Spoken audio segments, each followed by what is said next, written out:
Agent Morris with the NSA. We have identified some very, very interesting anomalous type of aircraft. Traffic is quite luminous and is exhibiting some non-ballistic motion, over. Move very rapidly at any speed or rather any direction it wanted to go. Flag could change and go to the right or the left or go crossways without hesitating a bit. What do you think it was? Well, if they call it a flying saucer, that's what it is.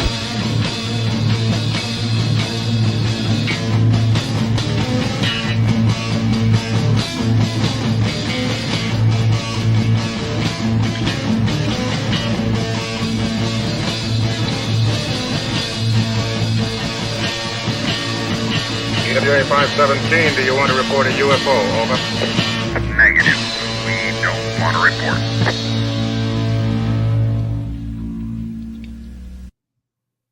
Look, it wasn't my worst Wednesday night.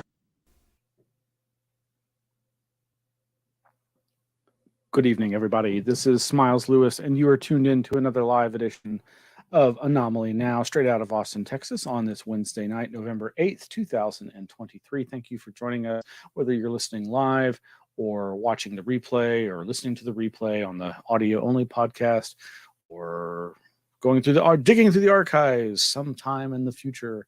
This is Smiles Lewis with Anomaly Now, the weekly live news roundup show for the 501c3 nonprofit Anomaly Archives, aka Scientific Anomaly Institute, headquartered here in the heart of Texas, Austin, that wonderful, weird city that everybody keeps moving to. And you'll know it too if you visit, from the insane traffic. Oh, it's wonderful. Well, man, it has been like 5 weeks since we did this live show. I believe it was October 4th when I last was talking to you, our listeners and viewers, live and streaming through our various Facebook, YouTube, Twitch, Twitter, even my personal LinkedIn page occasionally, and other places. You just never know. We've got a lot of outlets that we can stream through, and we are very happy for that privilege. It's been a long time, as I say, because the week after that last time I did the live show, October 11th, was the day that my mom was coming in for a week-long visit. I had scheduled time off and was excitedly waiting to have a nice little staycation here with my mom and see her. Sadly, she started experiencing some health issues upon arriving in Texas, and it was no bueno, folks. It was not fun. It was not a vacation. Way too many hours spent in the hospital dealing with the medical community trying to help us. And the good news is Mom is fine. She's doing much better. But yeah, that kind of crashed that little wonderful family reunion such as it was, and motherly son get together. And ever since, it's been just a little rough, and have not been able to do these live shows. But you aren't here to hear all about all that. But if you've been paying attention, you know that we usually are about this time show the website and the places that you can find us online. Of course, our website is anomalyarchives.org, and you can find links to all of our past events and our material. Our goal and mission is the preservation of materials related to the anomalous, whether that be UFOs, consciousness, parapsychology, crop circles, Atlantis, all the things, Bermuda Triangle, cryptozoology, the things that people, particularly science people, often disrespect, disregard, disavow. And you can find links to all kinds of stuff there, including the archives of this show and links to the audio-only podcast version. You can find videos of our former location that was so wonderful and see the aisles and aisles of books as I give a tour. If you'd like to write to us, you can write to us at our new P.O. Box. That's Anomaly Archives, P.O. Box 152252, Austin, Texas 78715. that P.O. box is there on the website, anomalyarchives.org. There's even a phone number you can call, 512-842-9046, to leave voicemail. And there's also a link there to something that is going to be going away very, very soon. And that is the Anomaly Archive. Whoa, just let that go.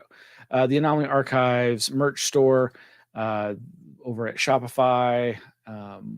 You can find the link there at the website. That's anomaly-archives.myshopify.com. And you can find all these wonderful products.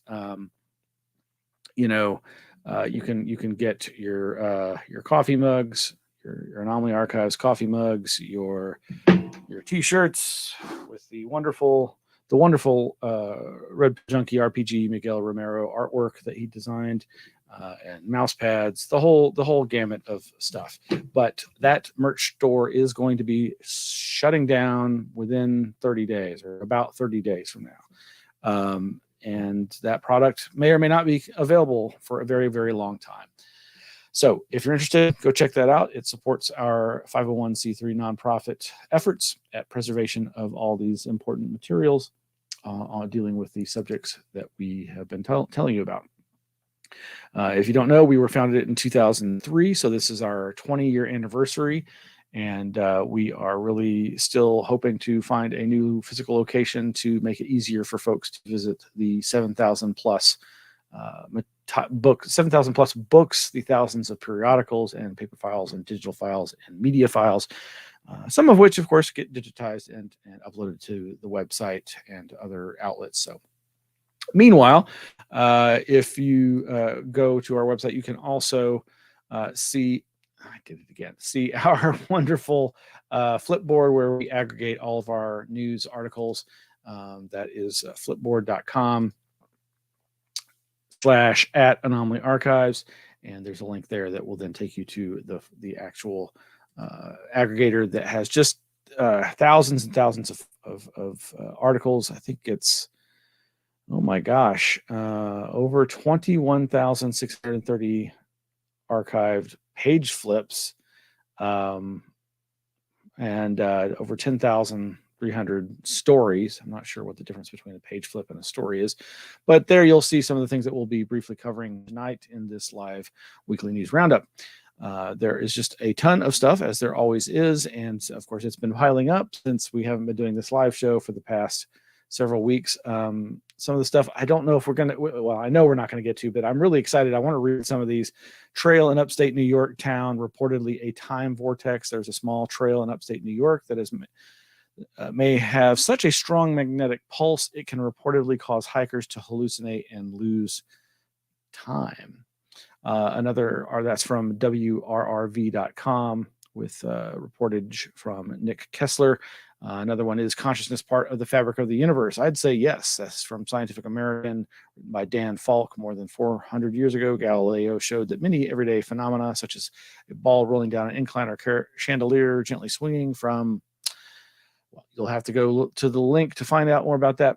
And this video, which I did get to watch, and is quite cute.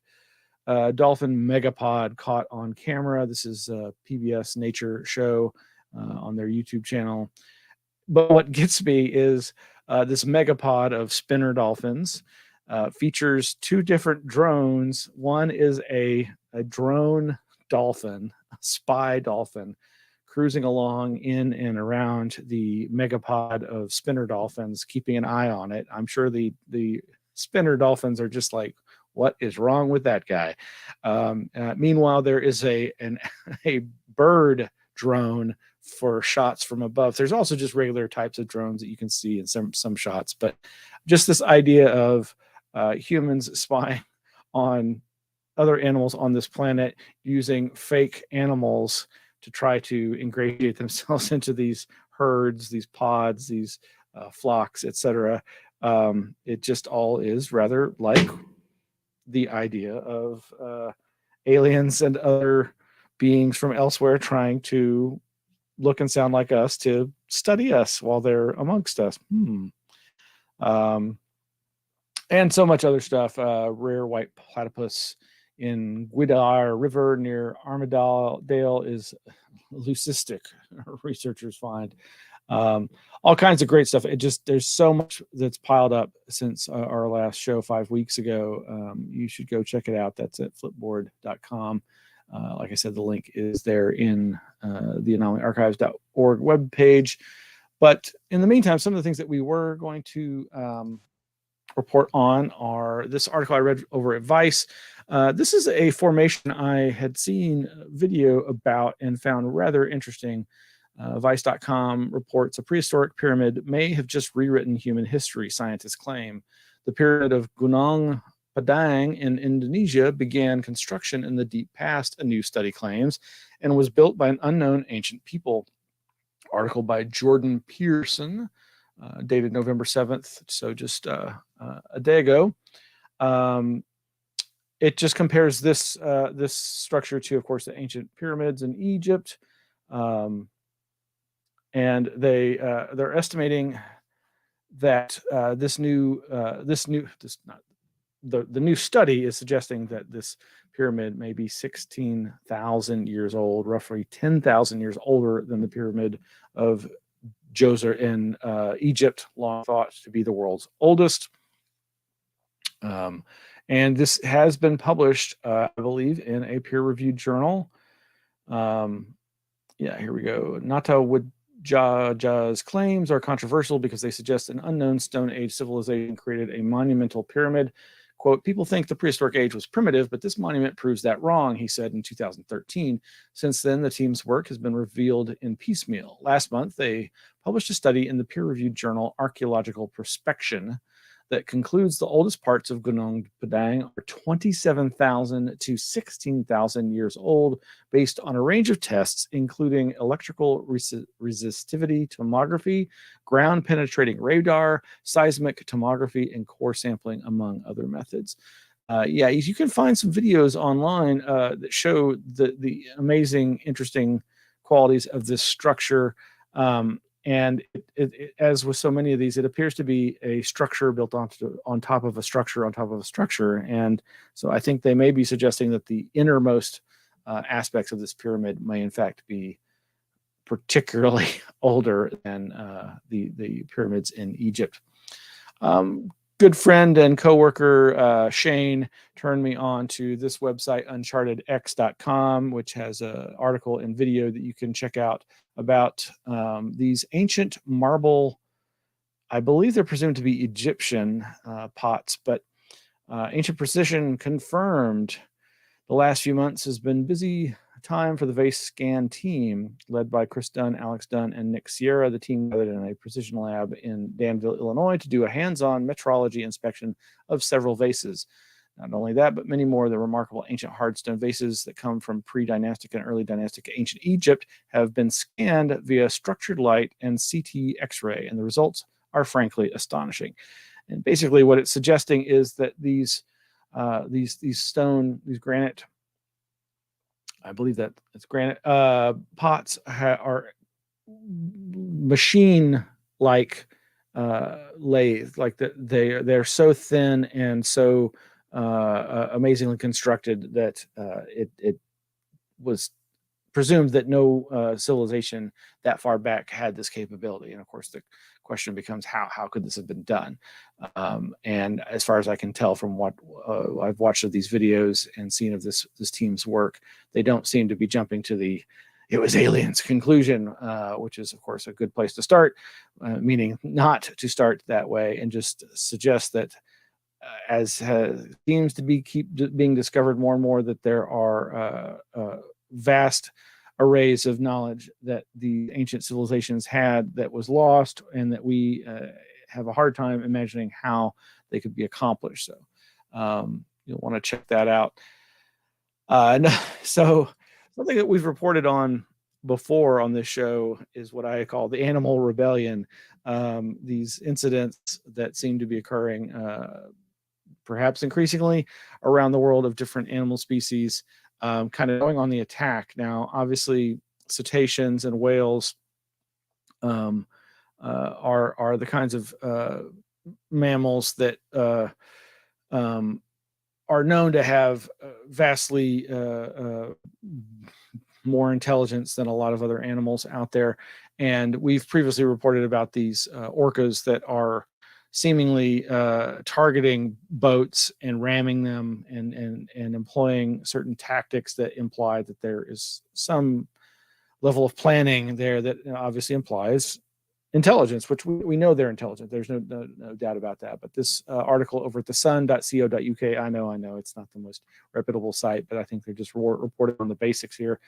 Whale rampage, orca sinks another boat off Gibraltar after relentless 45-minute attack by killer whales, quote, led by notorious White Gladis.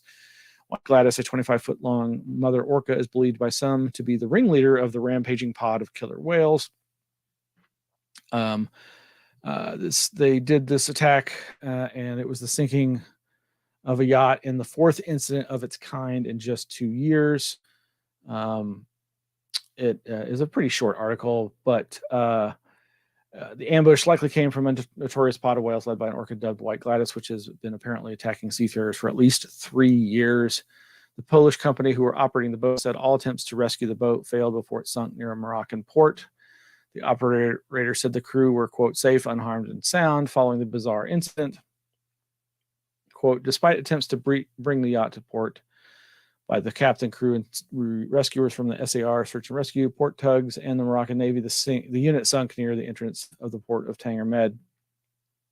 Orca attacks on boats traveling through the Strait of Gibraltar, also known as Orca Alley, were first reported in 2020. One scientist even speculated that the killer whale could be acting in retaliation after a previous troubling incident. Alfredo Lopez Fernandez, a biologist from the Orca Atlantic Working Group, which is studying the encounter, said, quote, the traumatized orca is the one that started this behavior of physical contact with the boat. Scientists fear a, quote, critical moment of agony, such as a collision, may have sparked their aggression towards boats. And while there is no definitive evidence, speculate she may now be spurring fellow killer whales on to target vessels. Yeah, so there are other reports that they seem to be working in coordination. I feel for the whales. I really do. Moving right along, this website, higgypop.com. Yes, play on Iggy Pop. Higgy Pop, paranormal news, ghost hunting, and eerie entertainment has this interesting article. Distrust of paranormal TV shows is sending viewers to YouTube. This doesn't surprise me. The crap on television in terms of reality TV and the paranormal has just gotten worse and worse and worse. And you don't have to go far to hear complaints about that. But let's see, they did a survey and they had 1,047 respondents and some interesting results, but those include streaming services such as Netflix and Amazon Prime also ranked slightly higher for credibility than television, with 20% saying these platforms were their go-to source of spooky entertainment, while 11% said they typically find the most credible paranormal shows on dedicated paranormal streaming services such as Paraflix, Paranormal Plus, or the Ghost Planet Network. Neither of those I've ever heard of, but then the ghost hunting stuff is not necessarily my particular focus or forte. But I commend them for doing this survey, getting over 1,000 response, and for pointing out that the TV reality shows focused on the paranormal and ghost hunting are floundering. I'm sure they're still making enough money to keep them going, but I've seen by some of the titles and subject approaches that are coming out of those channels are just really, really sad and pathetic, and actually probably doing more harm than good. The article goes on to say the survey also revealed how viewers think these sorts of shows can improve, with 74% saying they prefer more balance in a paranormal reality show. However, 14% said they prefer shows that lean more towards skepticism, whilst 12% preferred a believing slant. You can see the full results of the survey below, which was conducted, attracting 1,047 individual respondents. And here are the questions and the respondent percentages. Pretty interesting stuff. What frustrates you the most when watching these shows? Over dramatization wins at 64%. Lack of evidence at 11%. Repetitive locations 1%. Inauthentic investigators 18%. poor production quality, 3%, nothing, 4%. So that's over at Higgy Pop. And along these lines, I'll just say, there's also this article from Vox.com. From Amityville to Annabelle, the Warrens on film are a lie. The on-screen versions of exorcists Ed and Lorraine Warren is a far cry from their real-life counterparts. This is by Aja Romano from October 31st. A Halloween article from Vox.com goes into a lot of the claims and criticisms of the Warrens and their approach to ghost hunting, paranormal investigations, and criticizes them basically for doing it with a monetary bent and worse. But it's a pretty long, in-depth article with lots of links that are worth your time and might be of interest to you. Meanwhile, there are so many folks who, of course, are trying new things and are, I think, doing the right thing. Mostly, everybody makes mistakes, but I have said many times on this show that I'm very enamored with the paranormal community created by and the entertainment, the storytelling efforts by, let's say, performance artists and preservationists of the occult and paranormal paramuseum, that being Greg and Dana Newkirk. This review of their new documentary, The Unbinding, is available to read over at weirdstudies.com. The headline is Dispatches from the Inside on Planet Weird's The Unbinding. We've reported previously that there has been a little bit of controversy in the certain aspects of The Unbinding and in some of their previous works. But I'll tell you, if you've spent even just a few minutes listening to their behind the scenes commentary, I think you'd know that a lot of those criticisms seem to be unfounded. And while the paranormal community, the UFO community, the anomalous community, all communities, especially those dealing with the unknown and the ambiguous, can always do a better job at vetting things and trying to work harder. But I think this couple have done more to make a inclusive community and an open-minded community about the nature of paranormal investigations and research and ghost hunting. And again, they're doing preservationist work. They're trying to preserve these artifacts and stories and trying to tell better stories. And I think all of that is a good thing. Similarly, people who are inspired by that sort of thing are doing their own attempts at that, like Paranormal Pals, Megan and Brittany of Weird ATX, who also have a podcast and do their own independent paranormal truth seeking and their own experimentation. And they go out in the field and do their own efforts at, and I know that they, like some folks, don't like to necessarily be called paranormal investigators or researchers, but at the very least they are historians, because like so many people doing these kinds of paranormal on-site seekings, you end up doing a lot of research about the place that you're going to. Hopefully you do a lot of historic research, because you're trying to find like what could be causing some of the weird manifestations. Well, they recently had a Paranormal Pals meetup here in Austin at Radio East, which is a new coffee shop, hangout, beer garden kind of a place over in Southeast Austin. And I was very happy to help promote that event through our own meetup. So if you're not familiar with the Anomaly Archives, we do have a meetup group, and we have kind of been inactive when it comes to physical in-person events for a long time, obviously largely due to the pandemic, but things are getting more back to normal, such as they are for this weird area of study. And I was very happy to help promote that and attend that event, and had a good time checking it out. And in fact, there's a table we sat at there, sans us, but it was a good time there at Radio East. And Meanwhile, what's going on in the world of the UFO weird? Oh yeah, what about that ARROW, All Domain Anomaly Resolution Office, AARO? Well, its director Sean Kirkpatrick is retiring for immediate release. Oh, Dateline today. Statement by Deputy Secretary of Defense Kathleen Hicks on the upcoming departure of All Domain Anomaly Resolution Office ARROW Director Dr. Sean Kirkpatrick. Yeah, you can read that press release over at defense.gov. There's other links in our Flipboard to information on like a transcript from the recent ARROW press conference that was held on Halloween. That's right. They held a press conference on Halloween. They even commented that it seemed a little tongue in cheek. Meanwhile, that bastion of conservative news reporting, News Nation, who broke the David Grush whistleblower story, are continuing their push of information related to UAPs, UFOs, and this disclosure, this whistleblowing, etc.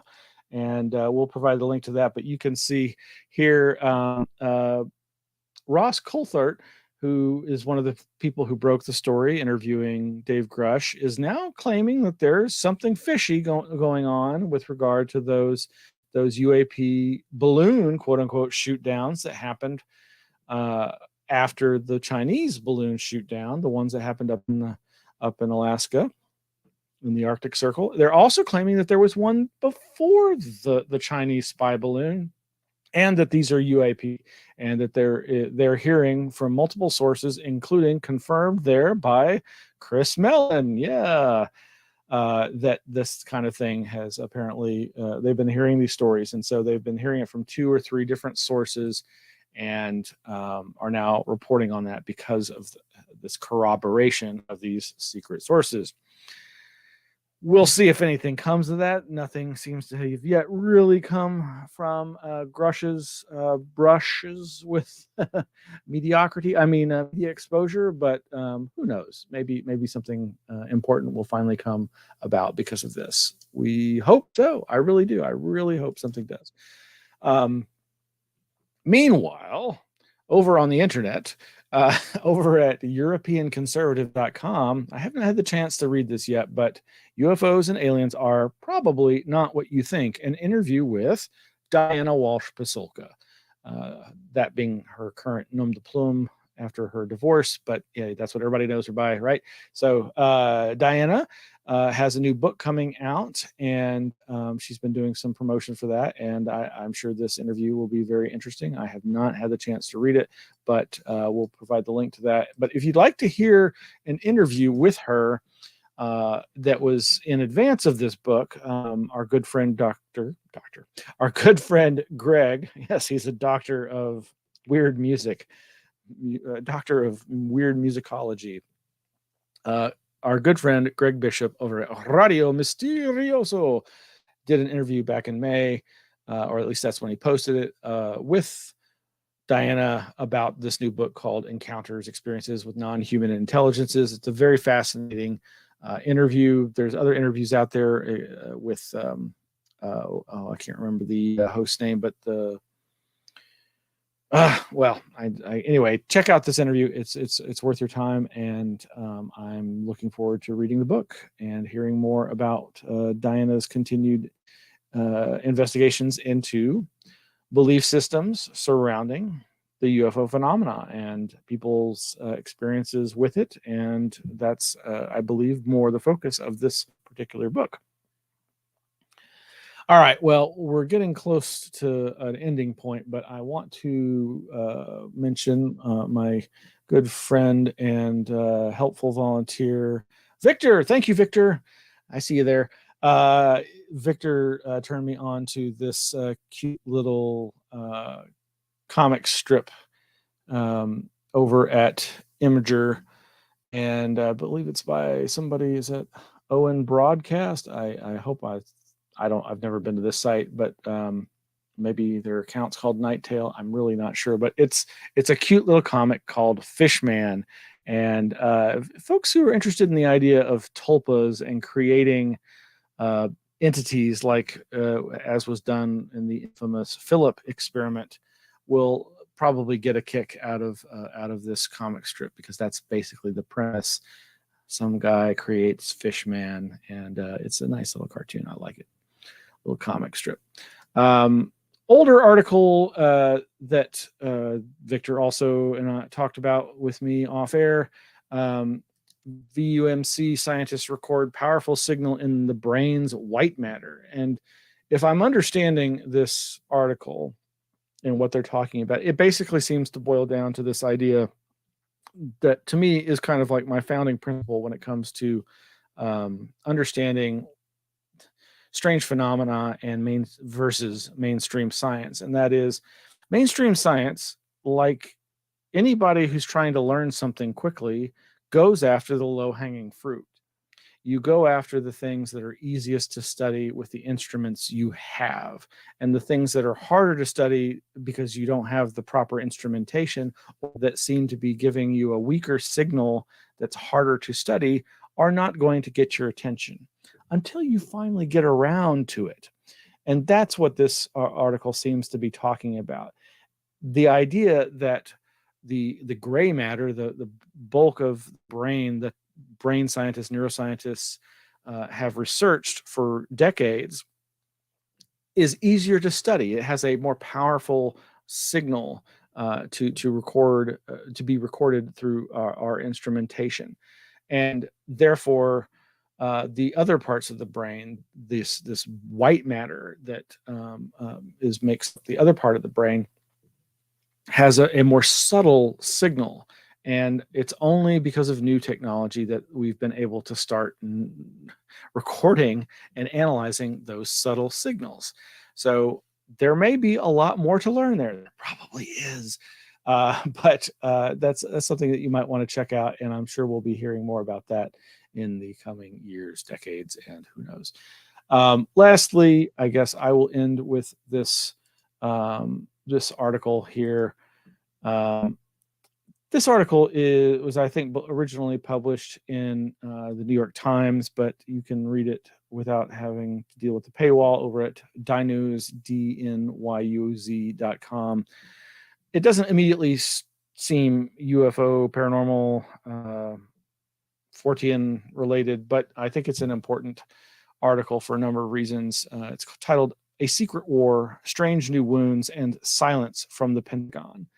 And this, again, is over at DNYUZ.com. It's a very long, well-written article that goes into great detail about a group of soldiers who are experiencing a very terrible assortment of experiences. It opens with this very stark paranormal-seeming imagery. When Javier Ortiz came home from a secret mission in Syria, the ghost of a dead girl appeared to him in his kitchen. She was pale and covered in chalky dust, as if hit by an explosion, and her eyes stared at him with a glare as dark and heavy as oil. The 21-year-old Marine was part of an artillery gun crew that fought against the Islamic State, and he knew that his unit's huge cannons had killed hundreds of enemy fighters. The ghost, he was sure, was their revenge. Well, no, this is not a paranormal article.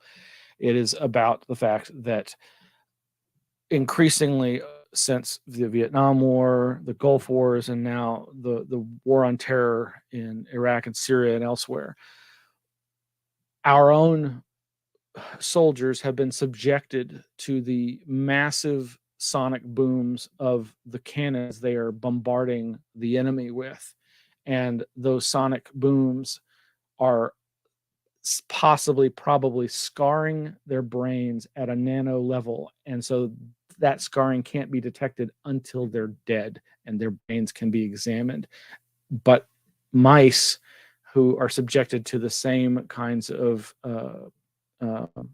stimulus exhibit this same kind of nano level brain scarring, and the effects, of course, are very similar to PTSD and worse. And of course, as has happened in innumerable cases with the military and the government. People, these kinds of things don't want to be acknowledged. They aren't acknowledged. They're drummed out of the military right when they need the military's help the most, the VA hospitals the most, and they lose access to the medical care that they so desperately need because of what they've been through, and they have no way of proving that it has anything at all to do with that until maybe they're dead and their brains can be examined. This is the kind of thing that just has seems so typical. There's been so many examples where the military-industrial complex has just destroyed the lives of our own soldiers, our own people who are trying to, serve their country, and are just abandoned. And I would encourage you to check out this article. It's quite long and it's really worth the read. And I think they've done a really good job in describing and interviewing people and trying to get some answers here. You might think about that. All right. Well, as previously mentioned, we are going to be sometime in the next, probably in about 30 days, we're going to be shutting down our merch store, our Shopify store, where you can get, like I said, the awesome, great Anomaly Archives merch, the shirts, the mugs, the all kinds of great stuff. And if you want to get your orders in, now's the time, because there's only going to be about 30 days left. So check it out. Don't know when we'll be able to offer that again in the future, but it's some great stuff, and I highly recommend you do it. It helps support our efforts here, but if people don't buy it, then it just costs us money to keep the store open. So please help. All right, and on that note, here's more about the wonderful artwork and merch. Behold the Anomaly Archives poster. Gaze upon its magnificence. But please keep it down, for there is Shashi the alien. Do not be alarmed, but who is that mysterious MIB digging deep into the files? Steady your gaze. Patty the cryptid is elusive, and to catch even a faint glimpse is quite an achievement. Thrill at the horror of a living challenged apparition who has stopped by to study a forgotten tome. Elsewhere, scattered about, the keen eye will observe artifacts of sacred and forgotten lore. After a long gaze one may grow envious and wish to possess a physical manifestation of this grand visage. What once seemed like an insurmountable expedition is now made into an effortless side quest. For now, at the Archives shop, one can find this thrilling representation available for acquisition, where, among the usual wares, denizens of this fair land will find this and other scrolls, exquisite apparel, hot beverage drinking vessels, and a plethora of other treasures. Enough to satisfy the desires of any who seek the most elusive emotion of all, fulfillment.